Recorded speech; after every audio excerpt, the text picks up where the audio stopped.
नमस्कार दोस्तों, पोखरण से बड़ी खबर सामने आ रही है जहां एसडीएम कार्यालय से जुड़ा एक मामला सुर्खियों में है। बताया जा रहा है कि सोलर कंपनियों के दबाव से आहत उपखंड अधिकारी हीर सिंह चारण ने जिला कलेक्टर को पत्र लिखकर अपनी पीड़ा जाहिर की है। उन्होंने पत्र में स्पष्ट किया है कि कंपनियां उनसे अपने हित में फैसले लेने का दबाव बना रही हैं। वहीं मीडिया से बातचीत में भी एसडीएम चारण ने एक में पावर और एक में ऊर्जा पर गंभीर आरोप लगाए और कहा कि भूमि पर स्टे होने के बावजूद कंपनी ने पाइलिंग कर दी। साथ ही फर्जी रजिस्ट्री के जरिए रमजान नाम के युवक के साथ मिलकर जमीन लीज पर लेने की बात भी सामने आई है। एसडीएम ने कहा कि वे किसी भी कंपनी के कहे अनुसार बड़ा निर्णय नहीं ले सकते और किसानों के हकों व हितों को नुकसान पहुंचाकर कंपनियों के फायदे के लिए उन पर दबाव बनाया जा रहा है। इतना ही नहीं, उनके निर्णयों के खिलाफ लगातार बयानबाजी भी की जा रही है, जिससे वे आहत हैं। ईटीवी 9 पोखरण से भूपेंद्र राणा की यह रिपोर्ट। अधिवक्ताओं ने भी कोर्ट में भी ये कहा कि इस प्रकार से सर ये बातें हो रही है, आपने जो निर्णय दिया, आपने तो निर्णय है वो मेरिट पर किया और फिर इसकी वहाँ आलोचना हो रही है। कंपनी वाले इसको दूसरे दृष्टिकोण से देख रहे हैं कि इसलिए हमारे खिलाफ है।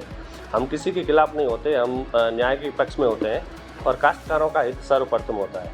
और अब चाहे कोई कंपनी, कोई अकेली कंपनी है नहीं या कोई 10 कंपनियां हैं, लेकिन एक स्पेशल ये इस कंपनी के बारे में मेरा ये मानना है कि इनके जहाँ काश्तकार जिस लेवल के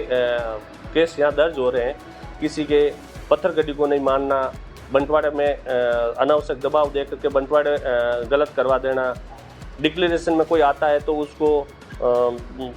इस कोर्ट तक है वो अनेक माध्यमों से दबाव दिलवा करके कि भाई उसके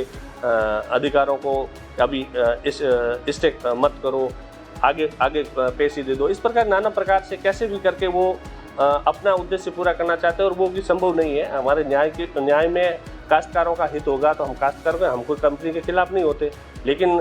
अपने संसाधनों का दुरुपयोग करके किसी काश्तकार को इस प्रकार से दबाया जाएगा और इस प्रकार से उसको न्याय से वंचित रखा जाएगा तो कम से कम ये कोर्ट तो इस चीज़ को स्वीकार नहीं करेगा। क्योंकि निर्णयों की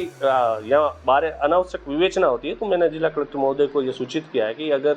कंपनी वाले कोई किसी हमारे मेरिट पर हुए निर्णय को स्वीकार नहीं कर पा रहे हैं या उनको लगता है ठीक नहीं है, तो वो कई दूसरी जगह सम्मान कलेक्टर महोदय को